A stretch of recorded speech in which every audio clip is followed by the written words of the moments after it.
नाजरीन, साइंसदान अरसा दराज से जमीन के अंदरूनी मरकज के बारे में जानने की कोशिश कर रहे हैं। रिसर्चर्स ने हाल ही में एक नई तह दरियाफ्त की है जो 400 मील पर फैली हुई है। ये लोहे और निकल जैसी धातुओं से बनी गेंद है जिसमें जमीन की कदीम तारीख का रिकॉर्ड महफूज है। इससे कबल साइंसदानों ने जमीन की 4 तहों का दरियाफ्त किया था और अब इसमें एक और का इजाफा हो गया है। साइंसदानों ने इस खुफिया तह को ज़लज़ले की लहरों का तज्जिया करके दरियाफ्त किया है। तहकीक के मुताबिक ज़लज़ले की लहरें जमीन के मरकज में ऐसे ज़ाविये से सफर करती हैं जिससे अंदरूनी तह के अंदर एक और तह का इंदिया मिलता है। माहिरीन का कहना है कि इस दरियाफ्त से जमीन की अंदरूनी तह के हवाले से तहकीकात के नए ज़राए का दरवाजा खुल जाएगा। ये नई तह जमीन के माजी के किसी ऐसे अहम इवेंट का इशारा देती है जिसने हमारे सियारे के मरकज पर नुमाया असरात मुरतब किए और इसी से जमीन के मकनातीसी मैदान की तश्कील की वजाहत भी होती है।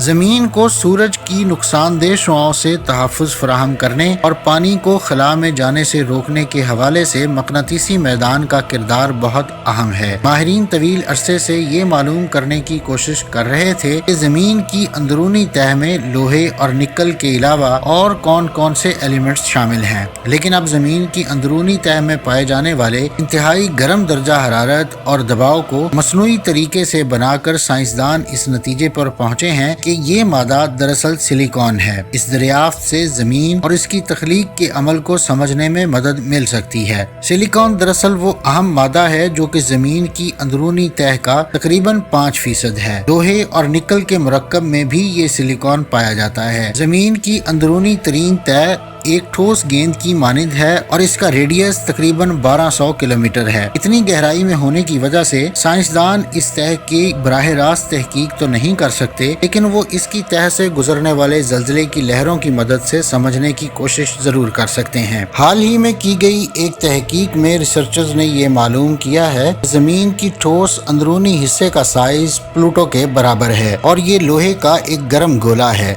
साइंसदानों के मुताबिक इसने बाकी सैयारे की तरह घूमना बंद कर दिया है और हो सकता है कि ये उल्टी सिमत में भी घूम रहा हो। हम जमीन की बैरूनी सतह पर रहते हैं और इससे तकरीबन 5000 किलोमीटर नीचे इस सैयारे के अंदर एक सैयारा मौजूद है। जमीन का ये ठोस इनर कोर खुद आजादाना तौर पर घूम सकता है क्योंकि इसके इर्द गिर्द बस माया धातें हैं। इस ठोस अंदरूनी मरकज के बारे में जो कुछ भी मालूमात हासिल की जाती हैं वो ज्यादातर ज़लज़ले की लहरों की पैमाइश करने से हासिल होती हैं। ये लहरें जौहरी धमाकों से भी पैदा की जा सकती हैं और ये जमीन के बिल्कुल दरमियान से गुजरती हैं। जमीन के इस इनर कोर की नकलो हरकत के बारे में जानने के लिए माहिरीन ने गुज़श्ता 6 दहाइयों में बार बार आने वाले ज़लज़लों और इसके नतीजे में पैदा होने वाली लहरों का तज्जिया किया है। 2009 में जमीन की अंदरूनी मरकज की हरकत रुक गई थी और फिर ये मुखालिफ सिमत में शुरू हो गई। जमीनी मरकज किसी गोल झूले की तरह घूमता है और मरकज का एक मुकम्मल चक्कर तकरीबन 7 दिहाइयों पर मुश्तमिल होता है, जिससे ये अंदाजा लगाया जाता है कि तकरीबन हर 35 साल बाद इसकी सिमत तब्दील होती है। ठोस मरकज ने पहले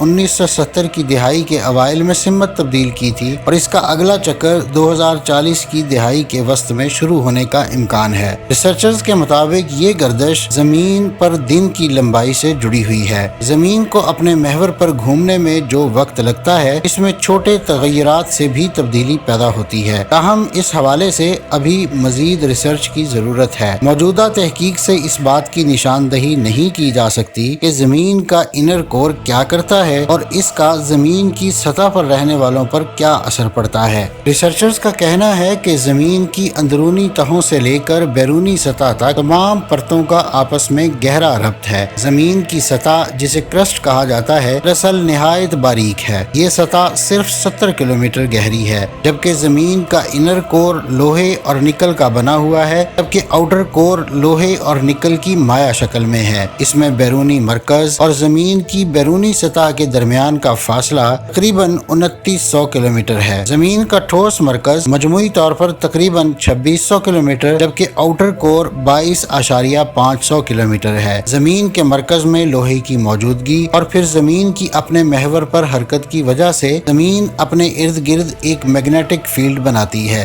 इसलिए अगर ये कहा जाए कि जमीन दरअसल एक घूमता हुआ मैग्नेट है, ये गलत नहीं होगा। इसी मैग्नेट की वजह से सूरज से निकलने वाली रेडियो एक्टिव रेज और पार्टिकल्स जमीन की सतह पर नहीं पहुंच सकते, बल्कि जमीन का इलेक्ट्रोमैग्नेटिक फील्ड इन्हें बाहर ही खत्म कर देता है, जबकि ऐसे ज़र्रात जो जमीन तक पहुंचते भी हैं वो भी पोल्स की जानिब मुड़ जाते हैं। पोल्स पर नजर आने वाली नॉर्दर्न लाइट्स इसी वजह से पैदा होती हैं। अगर जमीन का मैग्नेटिक फील्ड मौजूद ना हो तो सूरज की रेडियो एक्टिव रेज जमीन पर जिंदगी का खात्मा कर दें और फिर जमीन का एटमॉस्फेयर यानी जमीन के सतह से ऊपर चारों जानिब एक नजर न आने वाले गुब्बारे की तरह बहुत सी गैसों की मौजूदगी जमीन पर जिंदगी की जमानत देती है। यही कुर्रा हवाई जमीन की जानिब पड़ने वाले खलाई पत्थरों को रगड़ की कुव्वत के जरिए हवा में ही जलाकर खाक कर देता है। अगर ये कुर्रा हवाई ना हो तो भी जमीन पर जिंदगी का कोई इम्कान भी बाकी न रहे, बल्कि सब कुछ इसकी जद में आकर खत्म हो जाए।